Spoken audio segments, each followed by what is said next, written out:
I started to make a comment about that.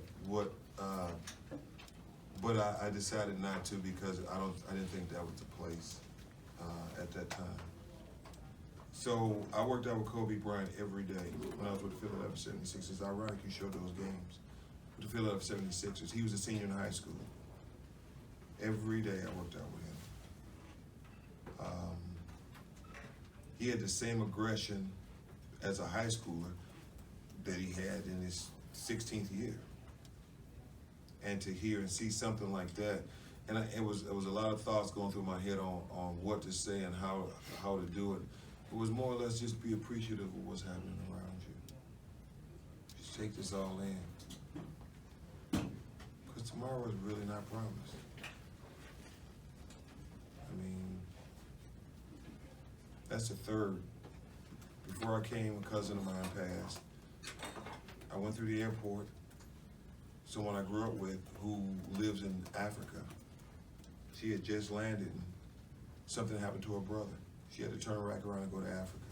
And then this. Oh, this is threes. And, I heard about it when I was signing autographs at the table. And sometimes in athletics, it's hard to keep moving forward when you have things that affect you that no one else knows. And sometimes it's just players out there where situations happen, but you have to move forward.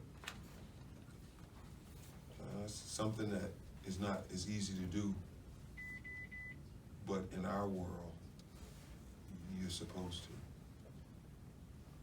Did you hear about Kobe and did you talk to your team about it? Yeah, that was that's a hard one there. I don't normally get affected by people I don't know, but that one I found out right before the game, and we didn't tell the team. I mean, Daniel Otero is a humongous Kobe Bryant fan, and he was devastated after the game. I mean, in tears and rocked by it. Yeah, that's a hard one, and it's unfortunately keeps it in perspective for us all, and obviously his daughter, and I know there was others in there as well. That's a unfortunate reminder. We play like crap, but I'm gonna go hug my kids and my wife because, it's devastating. It really is. For whatever reason, it just feels like it hits home. Maybe basketball. I mean, that's a guy that I loved. I loved just the way that he was embracing his new life. Outside of basketball, but educating. Seemed like he was, really involved with his kids. So really, really devastating.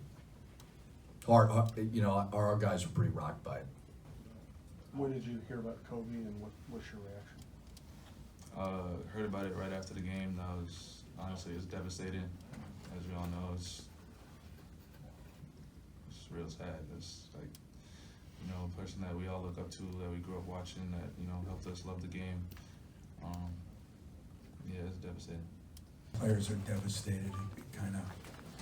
It's interesting to, I get a chance to meet him a couple times because of Magic, but my players didn't know him, and I would just like to say that how sad I am for his family. He kind of stood for everything I believe in. He was, according to Irvin, the hardest working guy in America. He had all the talent, he had all the money, and makes you appreciate and understand that life is sometimes too short, and you gotta live every day. So it speaks so much about a man when you don't know him. I mean, like I said, I did this much, but none of the players did, and yet the idolization, the respect, it was like, oh my God.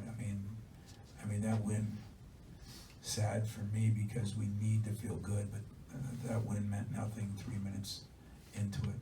I was amazed just watching different players that I didn't think would really look at things that way, and it kind of tells you how fragile life is. And for his daughter, and oh man, it's sad. So I found out right before, but I didn't tell them till after, and they didn't know.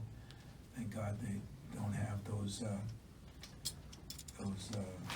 electronic belt buckles on their uniforms that they could text and figure out what's going on.